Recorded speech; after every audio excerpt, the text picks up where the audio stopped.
Tonight, a seemingly friendly man turns into a serial killer. He met his victims at the pitch while playing football, lured them and killed them. But why? Watoto wote aliua, haonjewe, haseme anapeangwa na kina nani. This is the story of Masten Wanjala.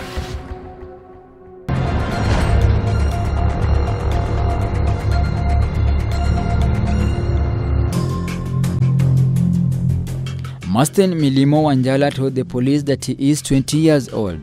A criminal record database can now reveal he is 25 years old.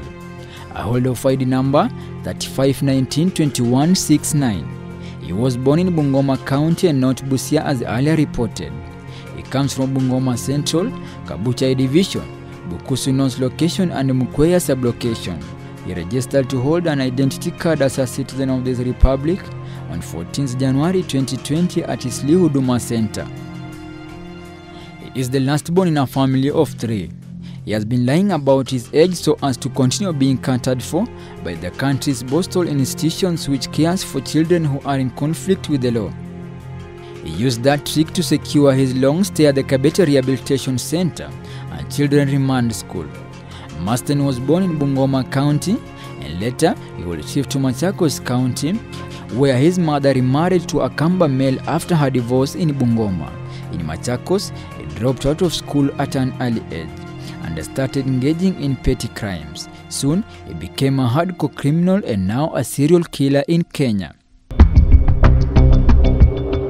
Investigations reveal while at Machakos, he was taken to Kabete Rehabilitation Center and Children Remand School.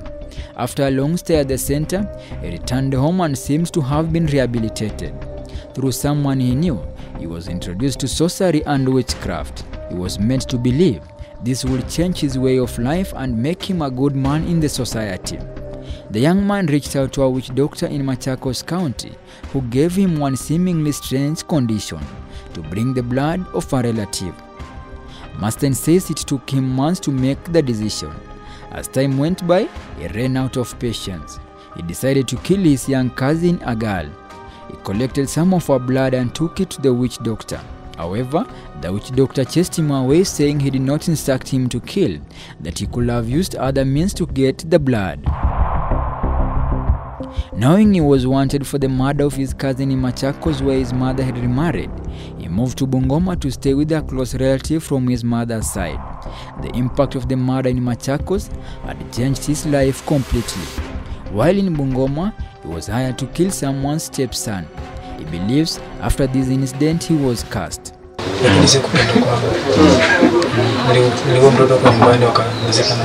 Masten's life in crime made him feel empowered. He says while killing his victims he removes his clothing and he feels so good about it. His choice of method for taking life is strangulation.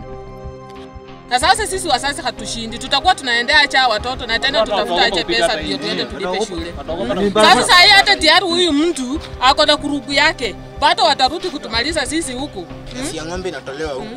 Sasa mngetuachia huyu mtu saa hii tumtengeneza tu kitoko naye pia asikie uchungu. After the Bungoma murder, he moved to Nairobi. He was deceptively friendly to his victims, buying them food and gifts.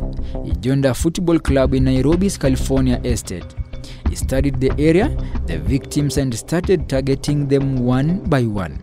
While at California, he killed a number of street children and dumped their bodies in different locations. He was now becoming obsessed with killings as sources intimate his evil moves are family related, where his grandfather was mentioned to have killed someone before. He would then move to different locations in Ziwani, Shaurimoyo, Majengo, and later Kitengela, where he was arrested in his hideout.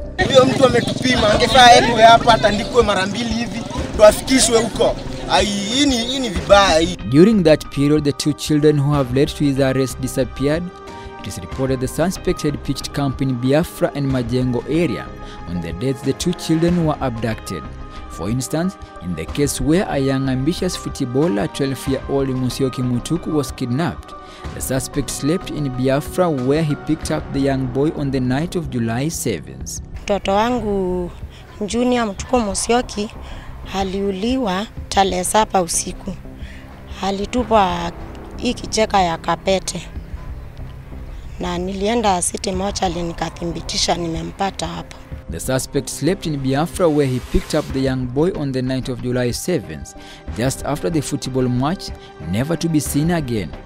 It is reported this was after another kidnapping incident on 30th June, where he kidnapped 13-year-old Charles Opindo. Wachukulie huyo mtu hatua, watoto wote aliua, aonjewe, aseme anapeangwa na kina nani, kama huyu wangu aseme alipewa na nani, na alichukua akaua kwa nini. A forensic analysis of a phone associated with the suspect called the mother of Mutuku Musyoki and asked for ransom of 50,000 Kenyan shillings.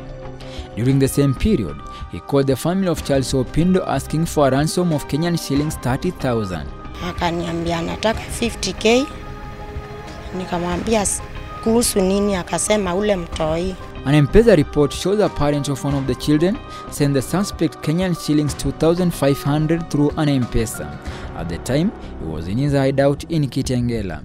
Police locked the signal which led them to his location through an intelligent network. The suspect was arrested on 13th July. He confessed to have killed Musyoki Mutuku. He says the parent who sent him the money is someone he knew as a friend since he used to sell him bang. Hiyo namba tukaitisha cha Ulimoyo na askari wakatuambia sasa mtoto atapatikana tu. He got the contact from a football coach at their playground since the parent had reported a missing child case in the area. Ilikuwa mzazi alisema wajaribu watupatie mtoto tuzungumze naye tujue mtoto yuko hai. Immediately he was arrested. The man took the police to Kabete near the rehabilitation center where the first body had been dumped. Yule wa ile site ndiye alikuwa ameanza kuosha na alikuwa na harufu sana. Huyu hakuwa na harufu kama hiyo. The following day, the suspect led us to this forest where another body was retrieved from a river in the same locality in Lower Kabete. The body had decomposed beyond recognition. Both bodies were of young males. For now, police have retrieved 4 bodies in total, 2 in Kabete and 2 in Kingero, Kiambu. Wakatuelezea si yeye peke yake na vile anaingia kia watoto ati wanawapea dawa after kabla wakuve ati wanawanyonga. For now, the suspect has been presented at a Makadara Law Court, where police sought to detain him for 30 days to finalize the investigation, even as detectives intensify the search for more bodies in different parts of the country. To be produced in court on the 16th of August. Masten claims to have killed more than 10 children. He says he will take the police to all scenes where he dumped the bodies. Some of the bodies, according to him, have been dumped in Machakos, Bungoma, while a majority are here in Nairobi. Police, however, had not to crack in establishing if indeed the suspect was killing his victims by himself as he alleged, or if he is part of a syndicate. Franklin Wala, K24 TV.